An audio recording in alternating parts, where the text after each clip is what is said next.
नमस्कार, मी वृषाली पाटील बातमीपत्रात आपलं स्वागत करते। सुरुवातीला पाहूया आज भाजप उमेदवारांची पहिली यादी जाहीर झालेली आहे त्या संदर्भातल्या टॉप 9 बातम्या। भाजपचे 16 राज्य आणि 2 केंद्रशासित प्रदेशातील 195 जागेंवरचे उमेदवार निश्चित। यात 28 महिलांचा समावेश, 50 पेक्षा कमी वयाचे 47 उमेदवार, अनुसूचित जातीचे 27 लोक तर अनुसूचित जमाती 18, ओबीसी 57 जणांना मोदी सरकारकडून उमेदवारी। पंतप्रधान मोदी वाराणसीतून निवडणूक लढणार तर गांधीनगरमधून अमित शहा असतील उमेदवार, तर राजनाथ सिंह यांना लखनौमधून उमेदवारी जाहीर।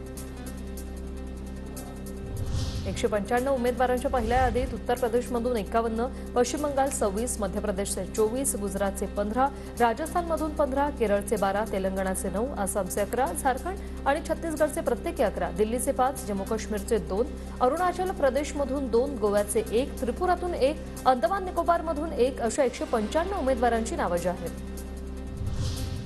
भाजपच्या पहिल्या यादीत महाराष्ट्रातील उमेदवारांची घोषणा नाही। महायुतीचं जागावाटप झालं नसल्यामुळे महाराष्ट्रातील उमेदवारांची घोषणा झाली नसल्याची माहिती।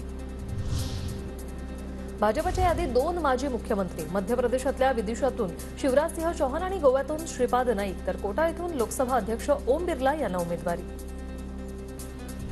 उत्तर प्रदेशच्या जौनपूरमधून कृपाशंकर सिंह यांना उमेदवारी। मूळच्या जौनपूरच्या असलेल्या आणि काँग्रेसमधून भाजपात आलेल्या कृपाशंकर सिंह यांना भाजपाकडून बक्षिसी।